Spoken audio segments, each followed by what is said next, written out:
So hello everyone, I welcome you all to UIS. So we are going to discuss various topics. एक topic हम लोग military exercise से related भी discuss करेंगे। आखिर दो एक्सरसाइज दो टॉपिक्स हैं इससे रिलेटेड। और उसमें मैरीटाइम इंटरेस्ट क्या है, समुद्री लेवल पे जो इंटरेस्ट है वो क्या क्या है, सो वो भी डिस्कस करेंगे। तो the topics today we are going to discuss, एक तो शॉर्ट सेलिंग क्या है, धर्म गार्डियंस के बारे में, ये मिलिट्री एक्सरसाइज है।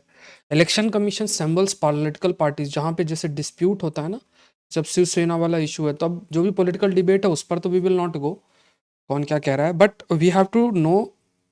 पहले भी मैंने आपसे डिस्कस किया है वैसे, बट क्योंकि अभी सिंबल एलोकेट किया गया है तो वी शुड नो कि क्या प्रोसेस होता है। इसमें बढ़िया प्रश्न देखो प्रीलिम्स में भी बन सकता है। लक्ष्मीकांत ने सब में नहीं दे रखा है डिटेल में कि जब डिस्प्यूट होता है दो फैक्शंस के बीच में with in the political party, तो किस प्रकार से सिंबल्स का डिस्ट्रीब्यूशन होता है। तो ये पॉलिटी एंड गवर्नेंस का बहुत अच्छा टॉपिक है। G20 मीटिंग के बारे में जो अलग अलग एक डायमेंशंस चल रहे हैं जो भारत को ध्यान में रखना है वो डिस्कस करेंगे। पैंगोलिन्स, फिर इंडियन इकोनॉमी का एक टॉपिक है, मौसी टू। ठीक है, तो ये भी आईआर का टॉपिक है, ये इकोनॉमी का टॉपिक है, ये एनवायरनमेंट का टॉपिक है, ये आईआर और इकोनॉमी का टॉपिक है, ये पॉलिटी गवर्नेंस का टॉपिक है, ये डिफेंस का टॉपिक है और ये इकोनॉमी का टॉपिक है। सो आप लोग जो भी नोट्स बनाएं तो उसको ध्यान में रखना है कि नोट्स आपके जो प्रिपेयर हों दैट शुड बी लाइक, जो नोट्स आप बनाएं तो वो नोट्स को आपको बनाना है। फॉर एग्जांपल जो भी आप नोट्स बनाएं उसको सब्जेक्ट वाइज बनाना है, ये आप ध्यान रखें। प्रश्न देख लो, arm forces exercises are governed by maritime interest of countries discuss. सैन्य अभ्यास देशों के समुद्री हितों द्वारा निर्देशित होते हैं, इस पर आपको डिस्कस करना है। तो you have to write down under 10 marks. Saurabh Pandya academy Telegram channel पे आपको अपने आंसर को सेंड करना है। उसका जो लिंक है वो आपको कमेंट सेक्शन में पिंड मिल जाएगा, तो आप लोग उसको उस पर अपने आंसर को सेंड कर दें। कल जो बेस्ट आंसर था मैंने अपलोड कर दिया है। आज भी जो कल का है वो I will upload it community post के अंदर, you will get. So this session is presented by me, my name is Saurabh Pandey. IAS exam की तैयारी कर रहे हैं तो आप जरूर से जुड़े। 2024 के लिए आप अनअकैडमी के लिए जुड़ सकते हैं। उसके अलावा अभी प्रीलिम्स के लिए मेरे द्वारा कोर्स लेकर आया जा रहा है। आज इसकी पहली क्लास है, तो फर्स्ट क्लास है इसकी, 9 बजे रात को क्लास है अनअकैडमी के अंदर। तो अनअकैडमी में जाना है, यूपीएससी सीएससी सेलेक्ट करना है और कोड डाल देना है, दैट इज SPLIVE। आपको जो सब्सक्रिप्शन लेना है वो प्लस वाला सब्सक्रिप्शन लेना है, ये ध्यान रखना है। तो प्लस का सब्सक्रिप्शन लेंगे, अभी कई ऑफर्स चल रहे हैं, वो भी आपको बेनिफिट रहेगा। मेरे कोर्सेज जो हैं प्रीलिम्स के लिए खास तौर से वो आप एक्सेस कर पाएंगे। और इसके अलावा भी जो टॉप एजुकेटर के कोर्सेज हैं, हिस्ट्री, ज्योग्राफी, पॉलिटी, इकोनॉमी, उन सबको भी आप एक्सेस कर सकते हैं। तो ये ध्यान रखें, अपकमिंग जो कोर्सेज हैं प्रीलिम्स 2023 के लिए ये मेरे द्वारा लेकर आए जा रहे हैं। इसमें लगभग 45 से 50 प्रश्न आपके इन एरियाज से आते हैं अगर आप प्रीलिम्स की बात करें। आज के समय में डायनेमिज्म भी इसी वजह से, जिस तरीके से प्रश्न पूछे जा रहे हैं। सो अगेन रिमेंबर, अनअकैडमी.com में जाना है, यूपीएससी सीएससी सेलेक्ट करना है और आपको प्लस का सब्सक्रिप्शन लेना है। यू हैव टू आप you have to use the code that is SPLIVE, code का इस्तेमाल करके ज्वाइन कर सकते हैं। फ्री क्लास आपकी ऑलरेडी हो चुकी, 5 क्लासेस मैंने कंडक्ट कर दी हैं इसकी। आज कुछ टॉपिक्स हम लोग स्टार्ट करेंगे, प्लस के अंदर जो क्लासेस हैं वो शुरुआत करेंगे आज 9 बजे से। ये ऑफ़र चल रहा है, ये ऑफ़र आप लोग देख सकते हो, ग्रेट ऑफ़र है। इसमें ये जो अमाउंट आप देख रहे हो, जैसे जब आप प्लस का सब्सक्रिप्शन ले रहे हो इसमें ऑप्शनल भी इंक्लूडेड है, ये आप ध्यान रखना है, ठीक है। ये जो अमाउंट है इसमें ऑप्शनल GS, मेरे भी सारे courses, polity, history, geography, economy, मतलब जितने सब्जेक्ट्स पढ़ने हैं सभी के कोर्सेज इसमें इंक्लूडेड है। तो ये आपके लिए बहुत अच्छा मौका। और यहाँ आइकॉनिक में आपको जो है अलग से मेंटर भी असाइन होते हैं, तो ये आप ध्यान रखें। अभी 30% ऑफ भी चल रहा है, ये सारे बैच कोर्सेस इन सबको भी आप एक्सेस कर सकते हैं टॉप एजुकेटर्स के। So let's start with the topic. अब देखो पहला टॉपिक है, फ्रंट पेज पे ही देखोगे, Supreme Court says no to sealed cover suggestions in in Adani case. अभी देखो यहाँ पे कई डिबेट चल रही हैं, आप लोग टीवी चैनल्स पे देखते भी जा रहे हो, तो हम लोग वो डिबेट पर डिस्कशन नहीं करेंगे। लेट्स सी कि हमारे लिए क्या प्रश्न बनता है, क्योंकि अब like we are not political leaders, और वी कैन से कि हमारा जिस तरीके से एज अ टीचर स्टूडेंट्स का रिलेशन है उसमें we need to know certain things कि अच्छा जी क्या आपका एग्जाम में जो है प्रश्न बन सकता है, what kind of question that can be framed. अब इस छोटी सी चीज़ में एक जो टॉपिक निकल कर आता है, that is the concept of short selling. Short selling का कंसेप्ट है, जैसे यहाँ पे आप देखो ना, व्हाट इज शॉर्ट सेलिंग, ये लिखा हुआ है।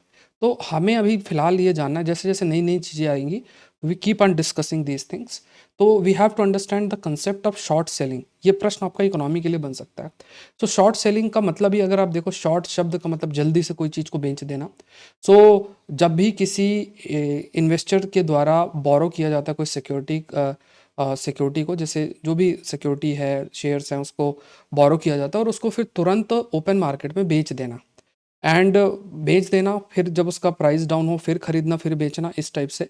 तो एम ये रहता है खास तौर से कि इसमें जो मार्जिन होता है, लाइक वो बहुत सारे स्पेकुलेशन पे बेस्ड होता है कि अगर मैंने अभी तुरंत इसको बेचा और फिर उसके बाद इसका प्राइस डाउन जाएगा, फिर इसको बाद दोबारा मैं इसको खरीद के फिर दोबारा से जब इसका प्राइस बढ़ेगा फिर मैं बेच दूंगा, इस प्रकार की जो थॉट प्रोसेस है वो लेकर जाते हैं। तो इसमें रिस्क भी बहुत होता है और इसमें रिवॉर्ड भी बहुत होता है। लेकिन इसमें वी कैन से कि जैसे अगर किसी को पहले से ही पता है कि अच्छा ये ओपन मार्केट के अंदर ये एक सिक्योरिटी या शेयर्स, इनका प्राइस बहुत तेज़ी से फॉल करेगा या बहुत तेज़ी से इसका गेन होगा, तो शॉर्ट सेलिंग उनके लिए प्रॉफिटेबल हो जाता है। सो अगर किसी तरीके से जो स्पेकुलेशन में और अधिक क्लैरिटी के साथ चीज़ें रहेंगी तो शॉर्ट सेलिंग वी कैन से जो भी इन्वेस्टर होगा या जो भी पर्सन शॉर्ट सेलिंग करेगा उसके लिए काफ़ी प्रॉफिटेबल हो जाता है। तो यहाँ पे कई प्रकार के प्रश्न भी अराइज होते हैं कि आपको कैसे जानकारी हो रही है, आपको किसका सपोर्ट है, इस टाइप की बातें आपके चीज़ें आती है। But we have to know what basically is short selling का कंसेप्ट आई होप आप लोगों को क्लियर हो गया होगा। Next topic is related with the military exercise. So military exercise आपका जो है वो प्लान हो रहा है, जैसे जापान के अंदर आपका भी जैसे इंडियन आर्म फोर्सेस भी वहाँ पे जा रही हैं, हमारी जो इंडियन आर्म फोर्सेस हैं वो जा रही हैं। तो इसमें ठीक है, ये जो मिलिट्री एक्सरसाइज उसके बारे में जानकारी लेंगे, बट क्यों मिलिट्री एक्सरसाइज है वो हमारे लिए ज़्यादा ज़रूरी है, तो वो भी मैं आपको I will try to explain. दो इसमें मिलिट्री एक्सरसाइजेज हैं, एक लास्ट में हम लोग डिस्कस करेंगे जो कि साउथ अफ्रीका के कोस्ट के अलॉन्ग है और एक जापान की कोस्ट के अलॉन्ग है। तो वर्ल्ड मैप जब आप देखोगे तो आपको ये माइंड के अंदर होना चाहिए कि अच्छा इसमें जीएस पेपर 3 का मैरीटाइम सिक्योरिटी का प्रश्न बनता है और यहाँ पे सिर्फ यही इन्फॉर्मेशन कि किसके बीच कौन सी एक्सरसाइज हो रही है that is not sufficient. We need to understand कि अच्छा ये एक्सरसाइज आपकी हो रही है और इस जगह हो रही है और इसके क्या बेनिफिट्स हैं दैट वी शुड नो। सो यहाँ पे देखा जाए तो इंडिया जापान की जॉइंट ट्रेनिंग एक्सरसाइज है धर्म गार्डियंस। ये जो धर्म गार्डियंस करके इंडिया और जापान के बीच की एक्सरसाइज हो रही है और ये आपका कंडक्ट किया जा रहा है कैंप इमाजू इन सीगा प्रोविंस ऑफ जापान। ठीक है, जो सीगा प्रोविंस है जापान की वहाँ पे इसको कंडक्ट किया जा रहा है। और जो फोर्थ एडिशन है जॉइंट मिलिट्री एक्सरसाइज का धर्म गार्डियंस की, जब हम बात करें इंडिया और जापान के बीच में, फोर्थ एडिशन है जॉइंट मिलिट्री एक्सरसाइज का धर्म गार्डियंस की बात करें तो यहाँ पे दोनों देश के बीच में इंडियन आर्मी है, जापान की फोर्स है, उनके बीच में एक प्रकार से जो डिफेंस टाइज हैं और इंडिया जापान के बीच में जब अब डिफेंस कोऑपरेशन वो भी इंक्रीज हो रहा है। और जब even you are writing about India Japan relationship उसमें भी you can quote this point, you can highlight this point about the defence cooperation that is going on between India and Japan के बीच में। तो यहाँ पे हमारी जो गढ़वाल राइफल है वो पार्टिसिपेट करेगी एंड फिर जापान की तरफ Japan ground self defence force है उसके द्वारा पार्टिसिपेट किया जाएगा। बहुत सारे लेवल पे जंगल वॉरफेयर, सेमी अर्बन टेरेन में किस तरीके से आपका ऑपरेशन कंडक्ट किया जाता है, तो वो सारी चीज़ें आपकी प्रैक्टिस की जाएंगी एक्सरसाइज के माध्यम से। तो ये तो नॉर्मल इन्फॉर्मेशन है that we should know, but इसका थोड़ा सा एक्सप्लेनेशन देखते हैं डिटेल के अंदर क्या है। ठीक है, तो यहाँ पे आपको समझना है कि आपका ये जो रीजन लोकेटेड है, दिस इज़ द रीजन, ये जापान का रीजन यहीं पास में सीगा प्रोविंस है और ये पूरा का पूरा जो आप मैप देखो तो ये आपका पैसिफिक ओशन है, दिस इज पैसिफिक ओशन। सो हमारी जो ये मिलिट्री एक्सरसाइज अलग तरीके से, क्योंकि फोर्थ एडिशन है तो मतलब ज़्यादा समय नहीं हुआ, 5 साल पहले ही स्टार्ट हुआ है। ये आपका इंडियन ओशन रीजन है, this is Indian Ocean region, Indian Ocean region. तो यहाँ पे आप समझो चाइना कंटिन्यूस बेसिस में अपने प्रेजेंस को इस रीजन में इंक्रीज कर रहा है और अपने प्रेजेंस को इस रीजन में इंक्रीज कर रहा है, क्योंकि चाइना का सारा ज़्यादा से ज़्यादा जो डेवलपमेंट अगर आप देखोगे वो ईस्टर्न इलाके में है। साथ में इधर आपका ताइवान आ गया और ताइवान में भी उसको अपना हिस्सा, मतलब ताइवान को भी वो अपना ही हिस्सा मानता है। और इस पूरे इलाके में चाइना कंटिन्यूस बेसिस में अपने प्रेजेंस को इंक्रीज हो रहा है, जो कि ये वेस्टर्न पैसिफिक ओशन के अंदर है। जो चाइना का एग्रेशन है वो भी कंटिन्यूस बेसिस में देखा भी जा रहा है। चाइना मैरीटाइम रूट की बात करें तो उसमें अपने प्रेजेंस को कंटिन्यूस बेसिस में इंक्रीज करता जा रहा है, वो उसका एम भी है। तो यहाँ पे जापान, इंडिया, कभी ऑस्ट्रेलिया, जैसे इधर ऑस्ट्रेलिया को कंसर्न है क्योंकि यहाँ पे ये किरिबाती आइलैंड और इस सब जगह चाइना प्रेजेंस होता जा रहा है। यूएसए को है कि यूएसए को भी प्रेजेंस है, ये है, तो यहाँ पे यूएसए भी अपने इन्फ्लुएंस को कंटिन्यूस बेसिस में इंक्रीज कर रहा है ताइवान के कंटेक्स्ट में, ये एक बड़ा फैक्टर है। और इंडिया भी अपने इंटरेस्ट को प्रोटेक्ट करने के लिए, इंडिया और जापान भी कई प्रकार की मिलिट्री एक्सरसाइज कंडक्ट करते हैं कि ज़रूरत पड़ने पर चाइना के एग्रेशन को रोका भी जा सके और एक मैसेजिंग भी दी जा सके कि इधर ऑस्ट्रेलिया के साथ, हम ऑस्ट्रेलिया साथ में है, इधर आपका जापान साथ में, इधर इंडिया साथ में और इधर आपका यूएसए साथ में, तो ये सब आप क्वाड का भी हिस्सा ये देश बन जाते हैं। तो ये जो डायनेमिक और डेवलपमेंट है खास तौर से समुद्री इलाके में, वो देशों को एक तरीके से प्रेरित कर रहे हैं कि मिलिट्री एक्सरसाइज कंडक्ट किया जाए। चाहे इंडिया जापान की बात हो, चाहे इंडिया ऑस्ट्रेलिया की बात हो, इनके बीच में जो मिलिट्री एक्सरसाइज है उसको कंडक्ट करने की बात की जा रही है। नेक्स्ट देखते हैं सेनाज नेम सेम्बल गो टू सिंडे कैंप। अब देखो यहाँ पे महाराष्ट्र का ये केस है। अब आपसे ये कोई प्रश्न नहीं पूछेगा कि किसको कौन सा सिंबल मिला, ये तो चलो एक पॉलिटिकल डिबेट है, कोर्ट में जाया जाएगा, ये सब चीज़ें आपकी चलती रहेंगी। बट हमें यहाँ पे समझना है कि आखिर इलेक्शन, पहली चीज़ तो ये समझना है कि जो पॉलिटिकल पार्टीज़ होती हैं, पॉलिटिकल पार्टीज़ के बीच में ग्रुप्स बन जाते हैं। ग्रुप्स जो बन जाते हैं उसमें अगर सिंबल की लड़ाई होती है तो किसको कौन सा सिंबल मिलेगा ये कौन डिसाइड करता है? तो आंसर इसका इलेक्शन कमीशन डिसाइड करता है। दूसरा कि कैसे डिसाइड करता है, क्या क्राइटेरिया होता है उस डिसीजन मेकिंग के लिए, वो हमें जानना है। ये मैंने आपसे 3-4 महीने पहले डिस्कस किया था, वो सेम चीज़ हम लोग अभी डिस्कस कर रहे हैं, क्योंकि ये चीज़ हमें पता होना चाहिए। यहाँ पे ये डिबेट नहीं कोई पूछने वाला कि क्या किस मतलब क्या रीज़न है, मतलब किसको क्या सिंबल मिला, या पॉलिटिकल डिबेट में मतलब एग्जाम पॉइंट ऑफ व्यू से कोई ऐसा प्रश्न नहीं आएगा। बट ये जो इलेक्शन कमीशन वाला पॉइंट ऑफ व्यू है, इसमें बिल्कुल प्रश्न आ सकता है। तो under what authority does the Election commission decide such dispute? अब इसमें सबसे पहले आपको दो टर्म्स जो है समझना है। यहाँ पे दो टर्म्स हैं, एक आपका एक तो दो दो पॉलिटिकल पार्टीज़ हैं, एक तो लेजिस्लेटिव विंग होती है और एक आई थिंक पॉलिटिकल विंग होती है। दो तरीके की विंग आपकी होती है। तो यहाँ पे समझो, हाँ लेट मी टेल यू। अच्छा, तो देखो एक एक आपका होता है, जैसे कोई भी पॉलिटिकल पार्टी है तो एक उसका नॉर्मल विंग है और एक आपका लेजिस्लेटिव विंग है। लेजिस्लेटिव विंग है और एक ऑर्गेनाइजेशनल विंग आप मान लो, ऑर्गेनाइजेशनल विंग है।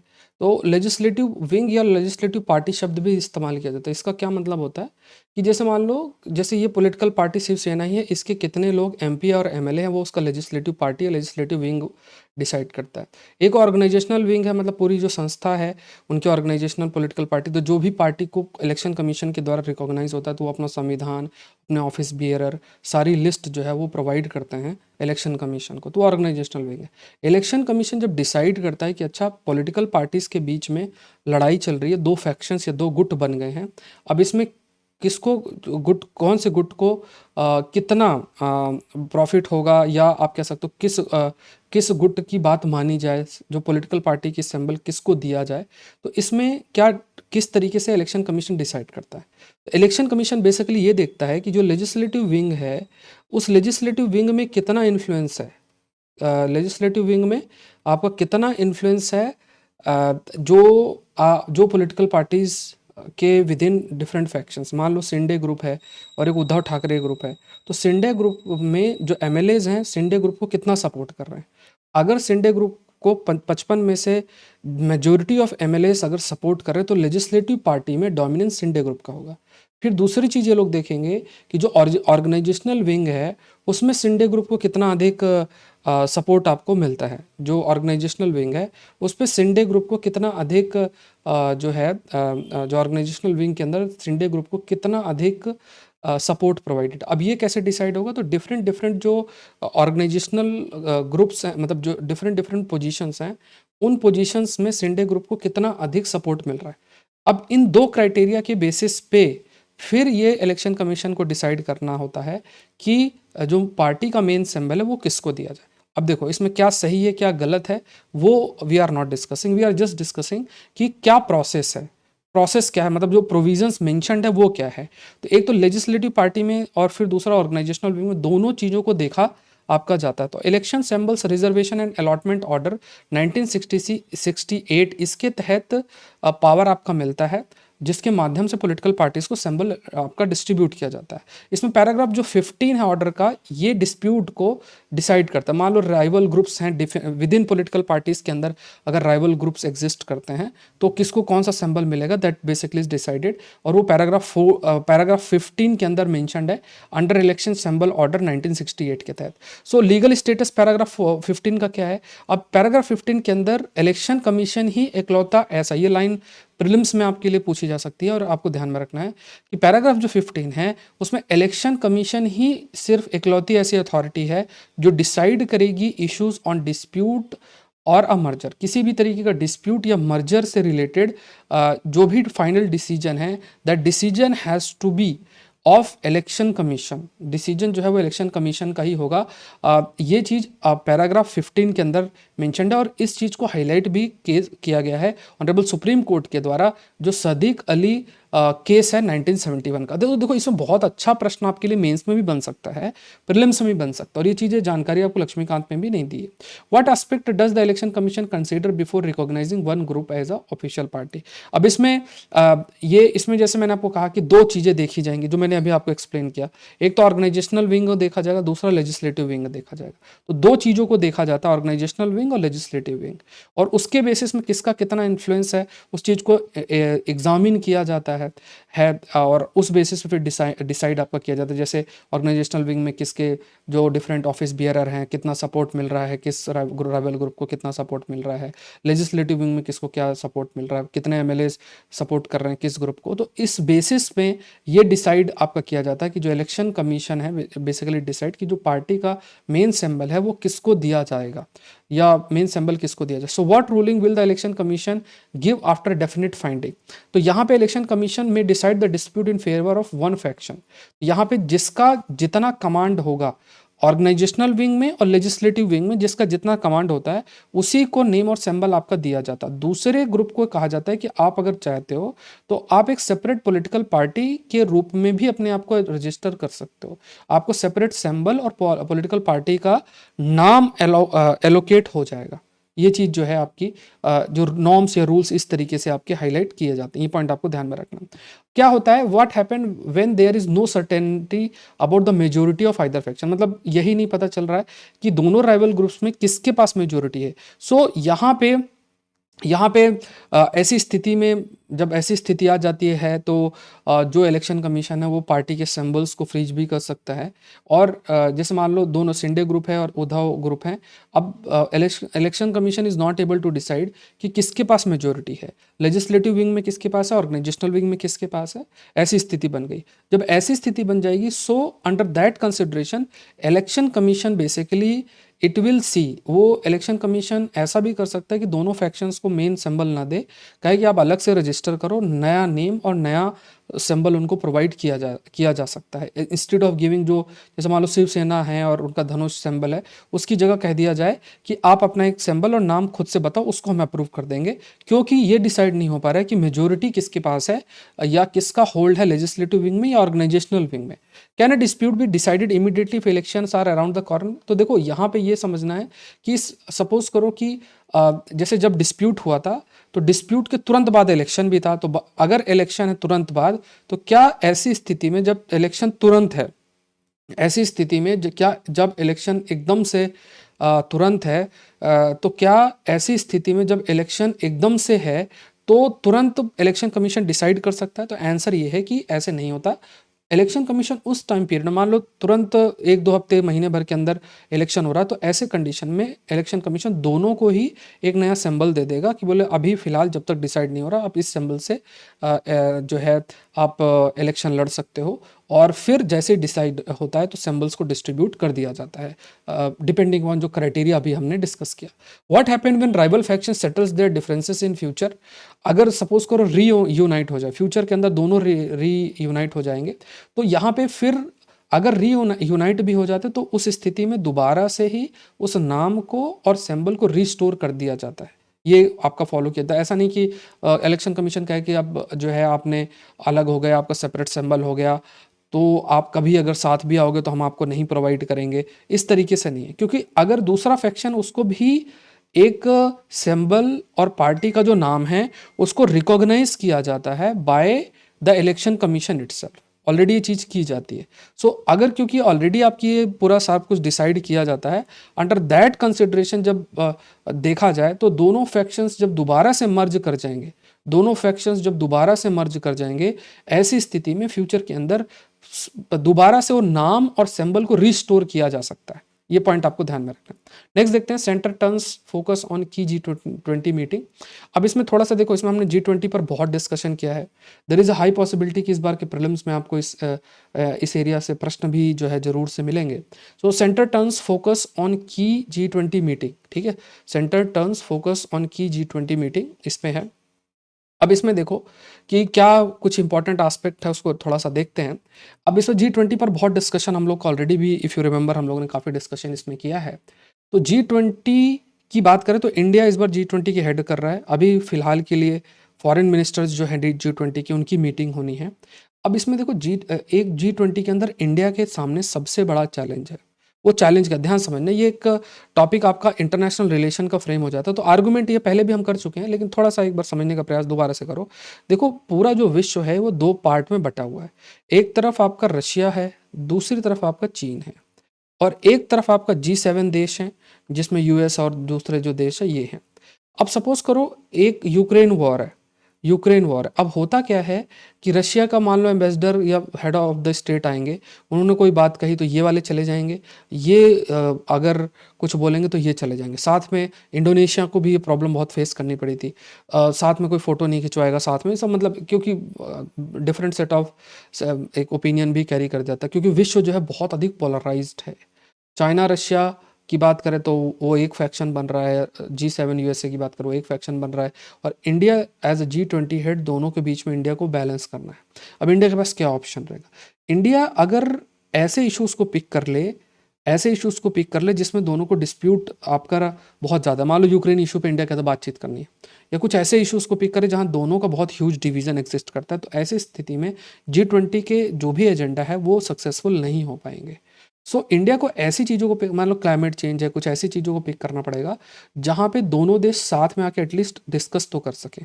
तो ये एक बहुत बड़ा चैलेंज इंडिया के लिए होगा कि G20 के प्रेसिडेंट के रूप में इंडिया इन दो गुटों का बैलेंस किस तरीके से मेंटेन कर सके, जिसके माध्यम से ओवरऑल जो गवर्नेंस है वो इम्प्रूव कर सके, क्योंकि G20 एक इम्पॉर्टेंट बॉडी बन जाती है। तो ओवरऑल आप कह सकते हैं कि जो भी डेवलपमेंट एजेंडा है, जो चैलेंजेस विश्व फेस कर रहा है, या G20 के ऑब्जेक्टिव्स जो मेंशन्ड है, तो उनको किस तरीके से अचीव किया जा सकता है, तो दोनों को साथ में आके ये सब आपको डिसाइड करना पड़ेगा। और यहाँ पे दोनों के एजेंडा को बैलेंस करना बहुत इंपॉर्टेंट है। ऐसा एजेंडा पिक करना पड़ेगा कि दोनों अपने ओपिनियंस को सामने रख सके। तो ये एक बहुत बड़ा फोकस भारत के लिए होगा। इस सेशन का पीडीएफ मैं आपसे Saurabh Pandey Unacademy Telegram channel पे, माइंड मैप्स भी मैं आपको शेयर कर रहा हूँ जो रात को आई प्रोवाइड यू।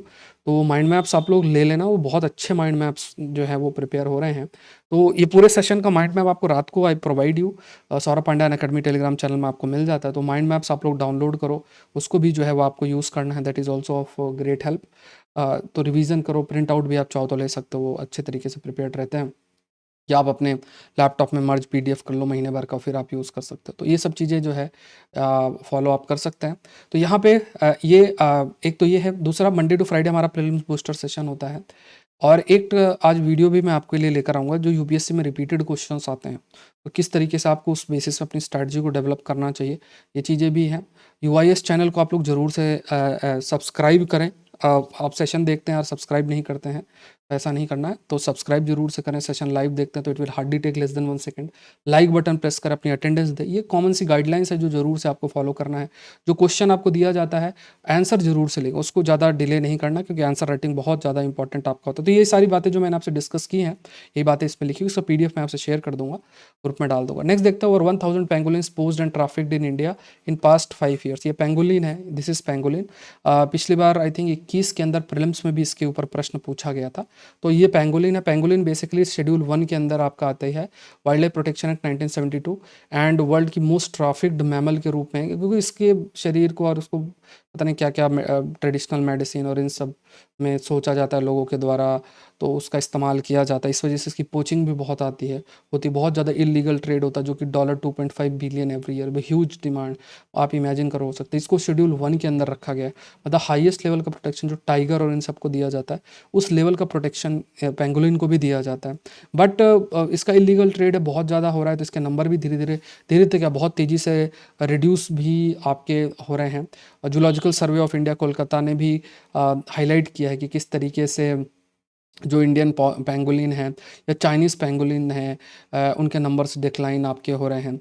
एंड ये सारी चीज़ें हैं। ऑल्दो वी कैन से कि जो भी इंटरनेशनल लॉज हैं, जैसे एक आपका कन्वेंशन भी है जिसे हम साइट्स भी कहते हैं। साइट्स मतलब convention on international trade related with endangered species, जिसमें प्लांट एनिमल्स, ऐसे प्लांट्स और एनिमल स्पीसीज जिनके नंबर कम हैं, जो एंडेंजर्ड कैटेगरी के अंदर आते हैं, तो उनको किस तरीके से उनके ट्रेड को रोका जा सके, उसके ट्रेड को किस प्रकार से जो है वो रोका जा सके। तो ये बातें थोड़ा सा ध्यान में रखना कि उनके ट्रेड को किस तरीके से रोका जा सके। तो ट्रेड को रोकने के लिए कन्वेंशन है, जिसने साइन रेटिफाई किया, तो उसे अपने इंटरनेशनल लॉ और नेशनल लॉ के लेवल पे भी चेंजेस करने पड़ेंगे as per the international law, और प्रोटेक्शन के लिए कार्य करना पड़ेगा। कई टूल्स बनाए गए हैं, जैसे जूलॉजिकल सर्वे ऑफ इंडिया ने भी क्या कि स्केल अप किया जा सके कि अच्छा, इंडियन पेंगुलिन, चाइनीज़ पेंगुलिन की बात किया जाए तो इनको किस तरीके से, इनका ट्रेड किस तरीके से हो रहा है, या उसको ट्रैक करना, इसके नंबर कैसे रिड्यूस करना, इसके लिए भी टूल डेवलप किया गया है। तो इनके कई प्रकार के मॉर्फोलॉजिकल फीचर्स, मतलब इनका देखने में ये किस तरीके से हैं, तो ये जैसे इनके ऊपर ये जो बना हुआ है, इन्हें स्केल्स बोलते हैं, ये जो दिया है, तो कई सारे स्केल्स, इसमें बहुत ह्यूज नंबर होते हैं, स्केल्स बहुत सारे होते हैं। एंड यहाँ पे ये भी याद रखना है कि 8 पेंगुलिन स्पीसीज, लगभग 8 की आपके पास होती हैं, और इनका साइज, शेप, वेट थोड़ा थोड़ा वेरी भी करता है, और फिर 2 स्पीसीज में इनको कैटेगराइज किया जाता है। तो मेनली 8 पेंगुलिन की स्पीसीज हैं, ज़्यादातर भारत के अंदर पाई भी जाती है। नेक्स्ट देखते हैं, global slowdown path still uncertain, India to decouple. अच्छा, डीकपल, ये टॉपिक इकोनॉमी का है, इकोनॉमी के पेज अगर आप देखोगे तो उसमें दिया हुआ है। तो आज एडिटोरियल में एग्जाम पॉइंट ऑफ व्यू से ऐसा कुछ नहीं था जो हम लोग डिस्कस करें, बट हाँ, कई सारी न्यूज़ है, कई सारी चीज़ें हैं जो हम लोग डिस्कस कर रहे हैं। तो इंडिया टू डी कपल, अभी ये टॉपिक जो है, ये इकोनॉमी का बहुत इंपॉर्टेंट टॉपिक आपके लिए फ्रेम हो जाता है। अब देखो यहाँ पे क्या मतलब हुआ, कंटिन्यूस बेसिस में इफ यू विल सी, तो ये कहा जा रहा है कि विश्व की जब हम बात करते हैं, तो वहाँ पे इकोनॉमिक स्लो डाउन देखने को मिल रहा है। ठीक है, तो यहाँ पे जो पॉइंट अभी जैसे आरबीआई के ऑफिशियल्स ने भी हाईलाइट किया कि there is a economic slow down, global economic slow down. इसका मतलब क्या है कि विश्व की जो जीडीपी है उस पर रिड्यूस हो रहा है। कई सारे रीजंस रिस्पॉन्सिबल है, एक यूक्रेन का युद्ध रिस्पॉन्सिबल है, पोलराइज्ड वर्ल्ड जो है वो एक बड़ा रिस्पॉन्सिबल है। विश्व जो है पोलराइज्ड हो गया है, सब अपने अपने इंटरेस्ट को देख रहे हैं। फिर प्रोटेक्शनिस्ट टेंडेंसी, ये एक बड़ा फैक्टर बन जाता है, प्रोटेक्शनिस्ट। ठीक है, तो प्रोटेक्शनिस्ट जो है वो टेंडेंसी है कि देश जो है खुद की पॉलिसीज़ बना के काफ़ी सारे टैक्सेस इम्पोज कर रहे हैं, और जैसे मान लो चाइनीज़ प्रोडक्ट नहीं आ सकता, या चाइनीज़ प्रोडक्ट को बैन कर देना, या चाइना भी सेम कदम उठा रहा है, इस टाइप से। तो विश्व पोलराइज्ड भी है, प्रोटेक्शनिस्ट टेंडेंसी भी अपना रहा है कि टैरिफ नॉन टैरिफ बैरियर्स लगाना, टैक्स कई प्रकार के इम्पोज कर देना। तो ये सब चीज़ें क्या है, देखने को मिल रहा है। तो साथ में क्लाइमेट चेंज जैसे कई चैलेंजेस आपके हैं, पैंडमिक जैसे कई चैलेंजेस आए हैं, जिसके इम्पैक्ट को अभी भी रिकवर करा जा रहा है कि किस तरीके से किया जाए। तो ये सब फैक्टर्स क्या हैं, कहीं ना कहीं डायरेक्ट इनडायरेक्ट तरीके से ग्लोबल स्लोडाउन के लिए रिस्पॉन्सिबल हैं।